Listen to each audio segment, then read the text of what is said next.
Hello and welcome. Today we're going to look at a video because that's what I want to do right now. And it's going to be specifically about Star Citizen. The video is called Star Citizen is going to explode. Just find out why. All right. Play that. By Super Mac Brother, by the way.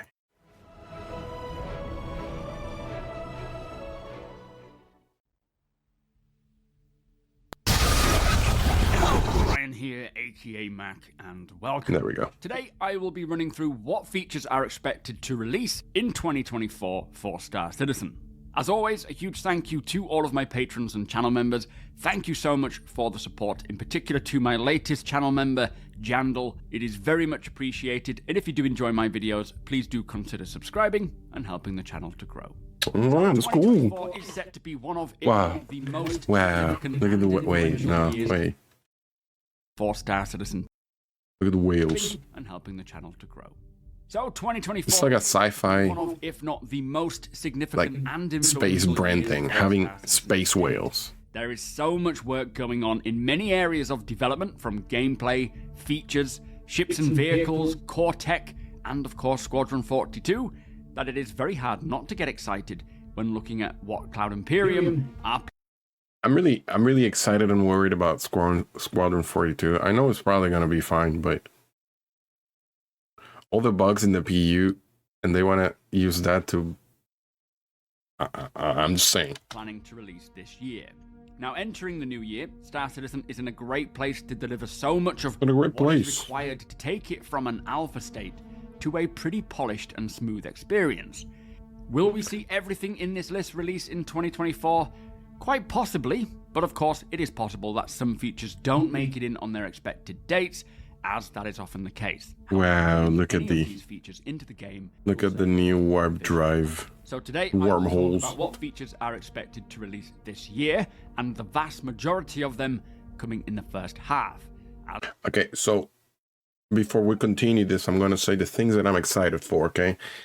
Replication layer, let's go, 2023. Hopefully it's going to be out by then. The server meshing, excited about that as well. Like, let's go 2023. Look at me. Let's go 24. I'm still stuck in the back, and I'm still stuck in time, it seems.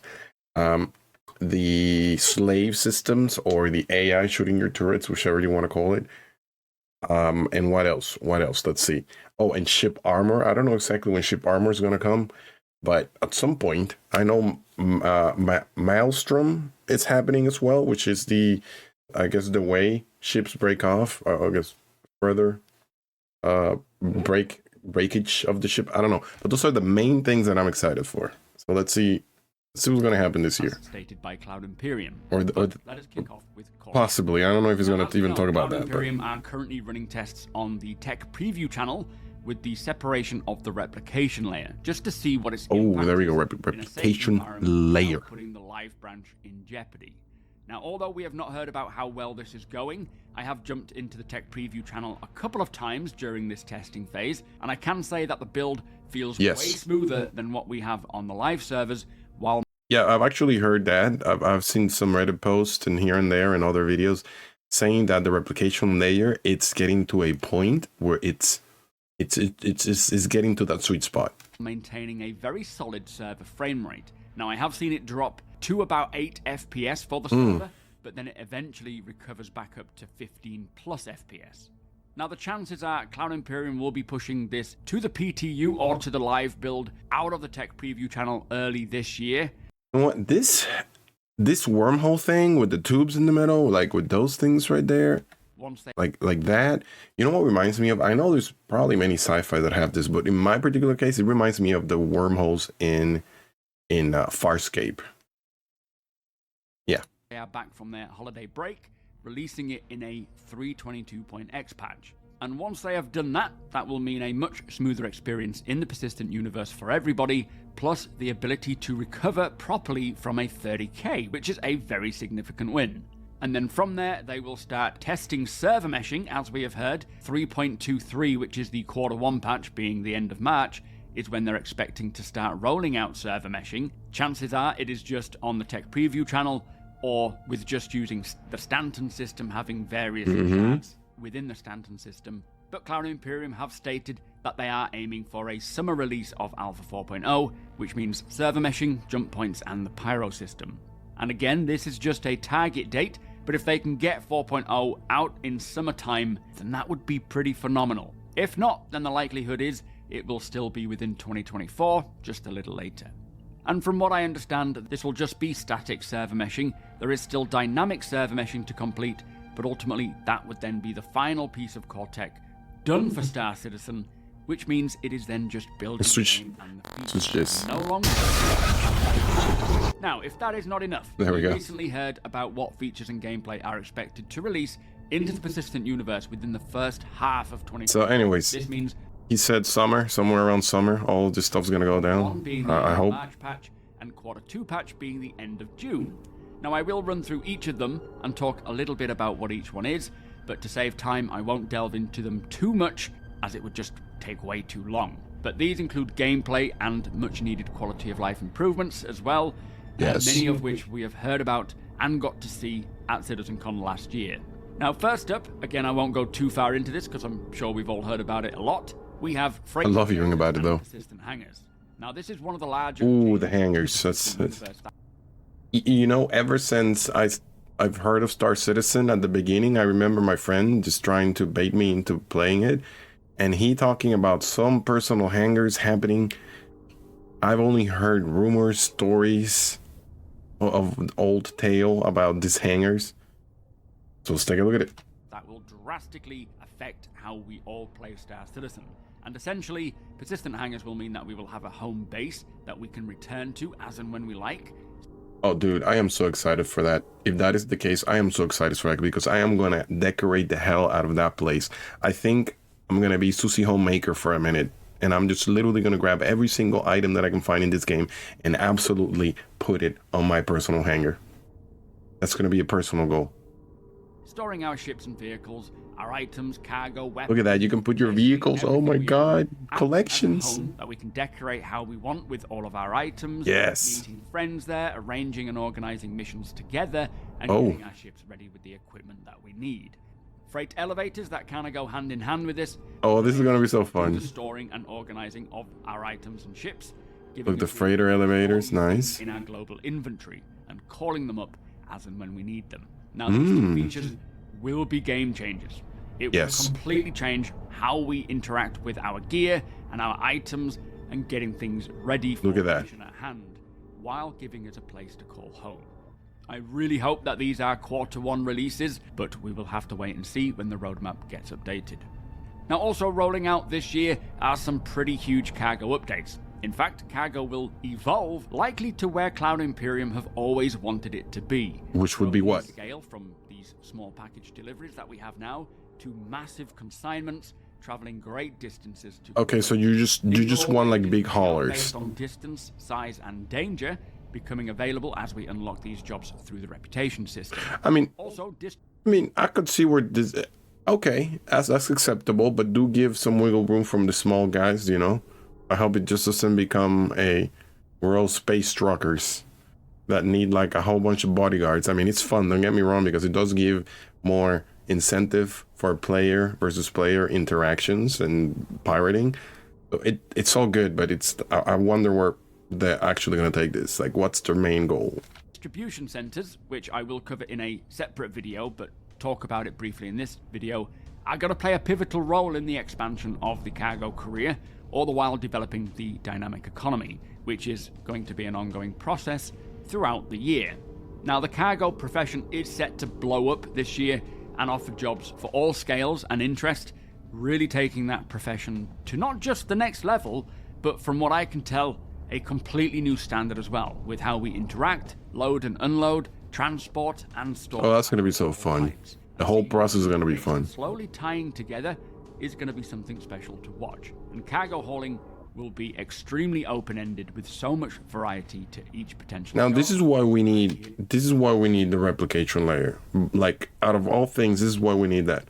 I guess in server mention as well. But if you're going to be hauling such a large amount of products, you cannot crash. You cannot just lose everything. Like, that requires multiple people planning, however you want to call it.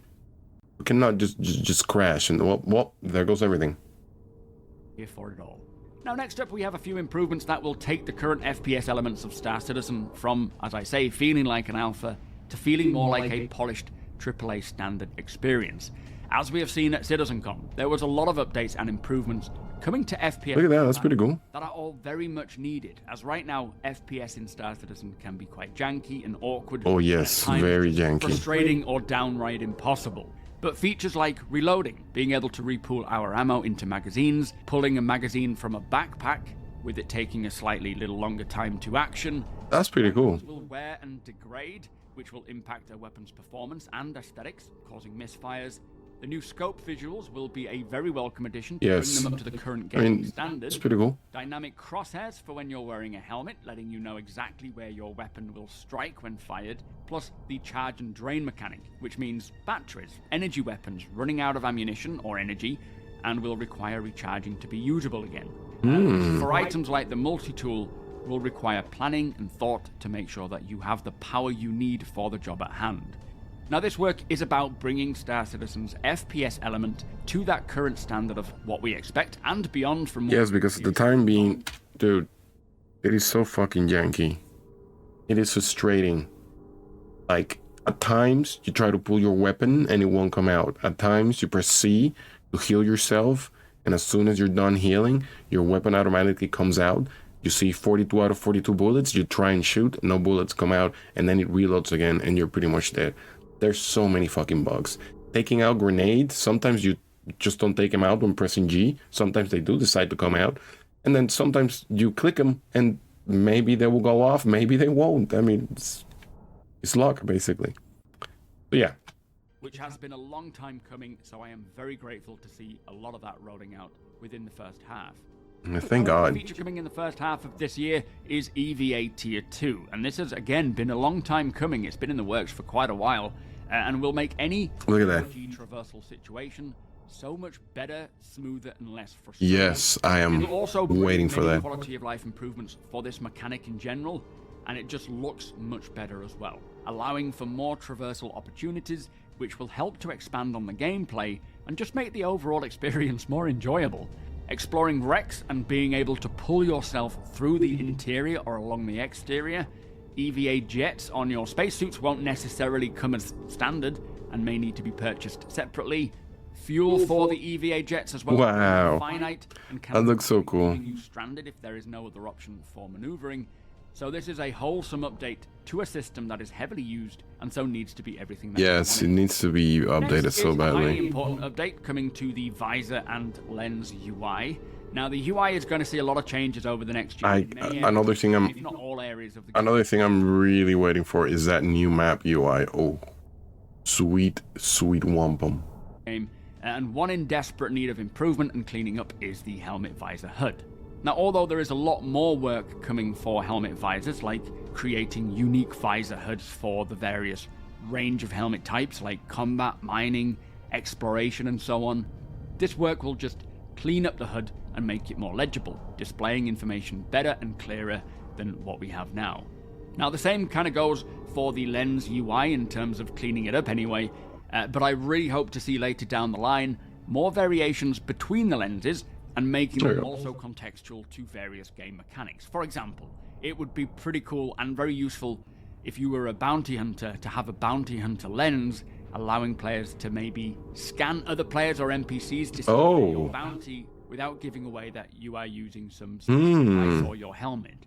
Now, this will just make the general hear me out. to us much more useful. Hear me out. Can you imagine if, in order to chase people down, not only do they show up as per usual, depending on what location they're at, and if the comlinks detects them or etc., but at the same time, like for example, if you're in the new system, I keep forgetting its name, and you just go around scanning NPCs to like interrogate them, and if the player actually was at that station at some point or passed near these NPCs, then it gets recorded in the NPCs, and then the bounty hunter can like find them that way. That'd be pretty cool. And less chaotic, and will really help to polish up what we have. while paving the way for future gameplay, like the different helmet types and the ability to remove. Yes, different helmet types is good. Inspecting them and having a boot up and power down sequence, which is something that I've been looking forward to ever since we saw that fancy helmet flip from before Arena Commander days. Anyway, next up we have the new interaction mode, which was an element again shown off at CitizenCon that will introduce a new way of interacting with everything in the game. I hope so, because it's so fucking annoying. Each type of item, carry, inspect, storing or equipping. The main issue with me that we have now is when you have it in your hands, it's so difficult to just click. Kind of see what I mean? Now, the significance of this quality of life update should not be overlooked either, as it impacts everyone with everything we do. It is pretty much a system that is the most used, I would say, so it is very important that it is user-friendly and versatile while being capable of suiting every player's needs.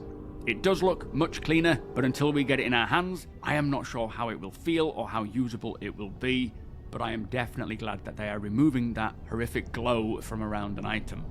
Now, the new looting screens are also coming this year, which will introduce this new quick loot screen to help players take only the items that are of immediate importance during a tense situation, like ammo, grenades, med pens, and so on.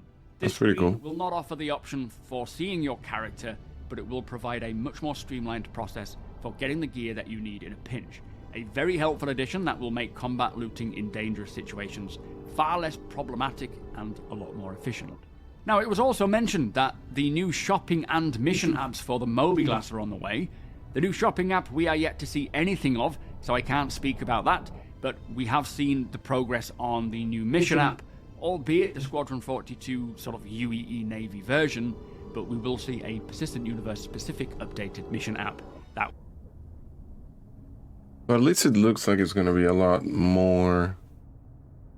or a lot easier to read, more like it. It's not going to be such a cluster of information in just a tiny little screen. I do hope they manage a way to streamline the hologram thing, whatever it's called. And coherent information regarding any mission that we have going. Again, these are more quality of life improvements that have been heavily needed for quite a while. Yes. And I think this will also a minute. be updated Mobiglass itself, so a new home screen to provide relevant information at a glance. But also this updated Mobiglass will pave the way for many new Mobiglass apps, like the Bounty Hunting app, or Cargo Manifest app, or a trading app. So not only will it improve our experience of having a new, more user-friendly Mobiglass, it will also mean that the Mobiglass, expand on the app options and take new game systems to a whole new level.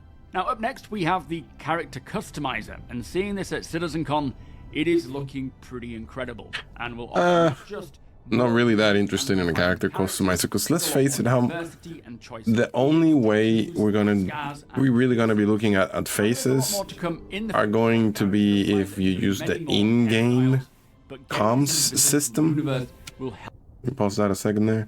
The in-game comms system, and probably you're gonna be wearing a helmet most of the time. I don't know. Help the verse to feel so much more interesting, and I really hope that this will allow us to physically identify our friends in-game simply based on how they look.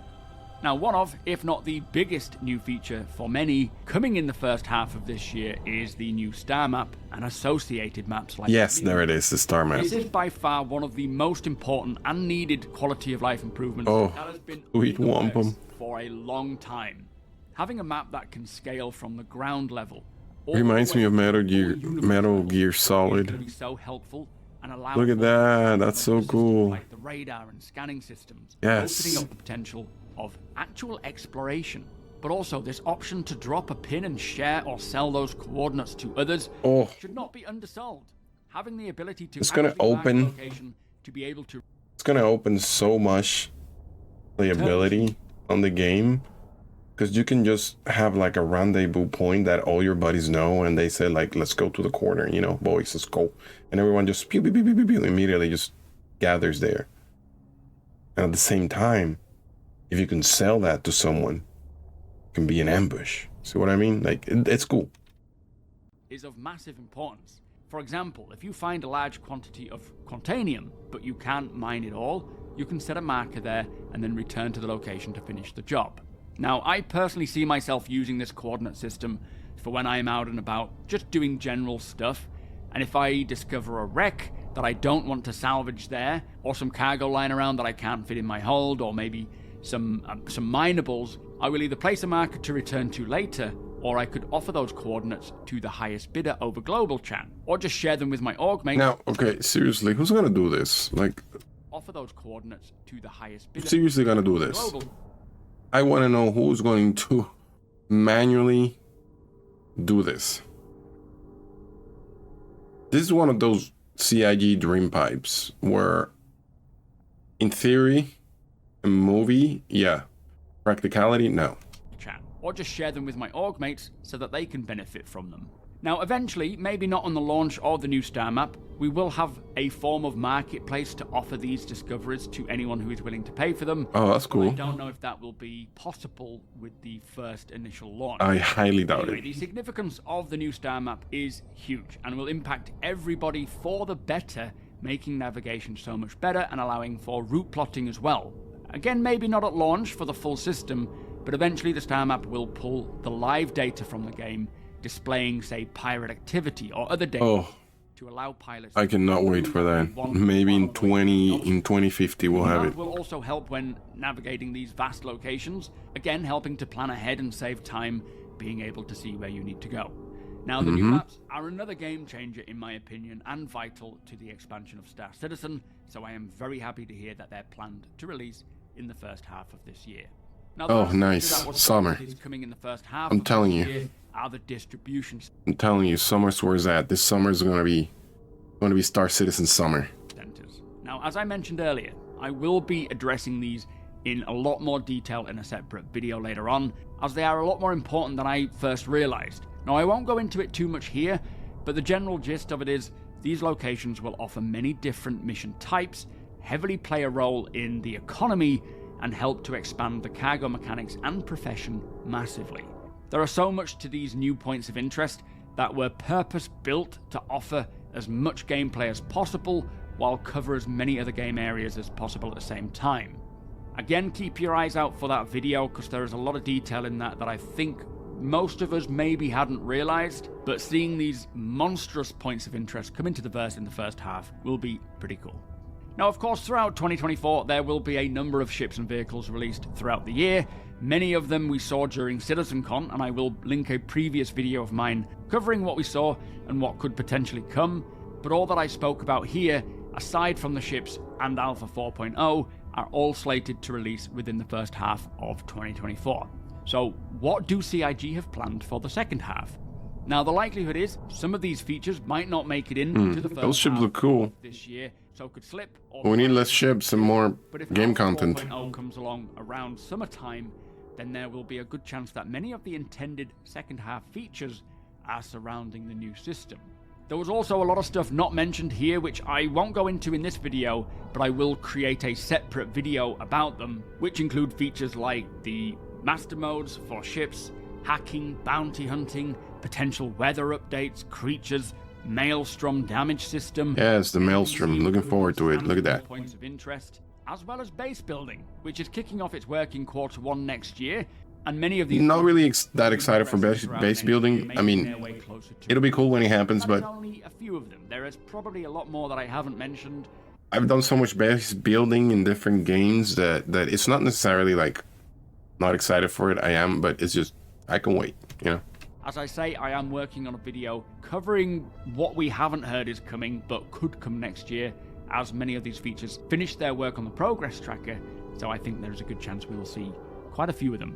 Now, to finish with, one thing that I am heavily anticipating to hear more about in the second half of next year, or towards the end of next year really, is Squadron 42.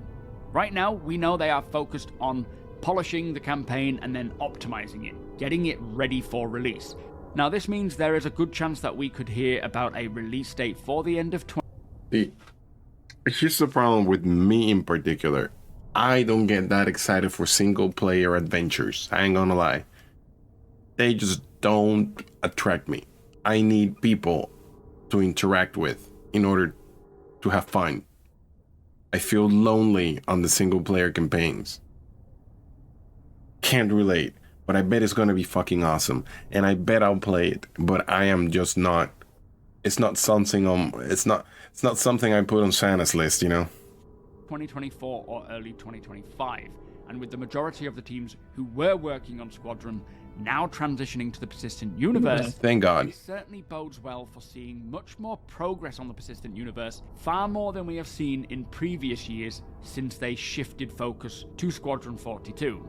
But there you have it. That is all of the features that we know of coming in 2024, and then some that we could see as well.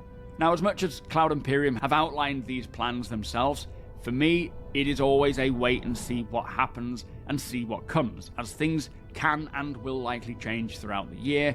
But one thing is for certain, in my eyes, is that the Star Citizen that we are playing today is not going to be the same Star Citizen that we are playing later on. Oh, I imagine it won't, dude. This game is going to be awesome. If you enjoyed the video, do let me know what you are most excited for and why. And please do consider subscribing and helping the channel to grow. Also, come and hang out over at twitch.tv/SuperMacBrother. The link is in the description below. It is always a pleasure hanging out with you guys, talking about Star Citizen, its development, what features are coming, what you like to do in game now. It would be a pleasure to have you all over there.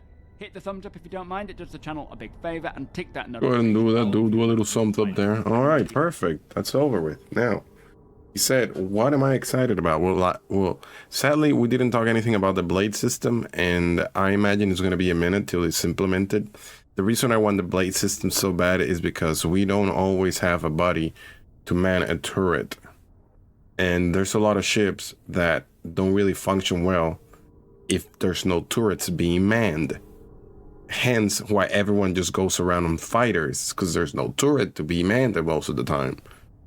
So that being said, Blade will solve a lot of problems. Also will solve the issue with people who want to run around on a capital ship, but they don't have, 10 buddies to man each turret. So then the Blade comes in, gives them somewhat of a role in a battle either way, because they can provide firepower. They can do things without the need of having a full, a ship full of players. So I'm very excited about that whenever that comes out. Armors, replication, etc. I'm pretty much excited for it all. The least I'm excited for will be Squadron 42. Again, I am not a single player kind of person. I will still play it, probably enjoy it, but it's not something that I write Santa about. And there you have it, guys. That Star Citizen will explode this year. And you know what? I have to agree. Do you agree? Go ahead and leave a comment down below. Let me know what you think. What is your favorite content of Star Citizen that you're looking forward to, or favorite mechanics, or whatever they're coming up with? Let me know in the comments down below. I'm Frank, and I'll be seeing you again soon, okay? Take care.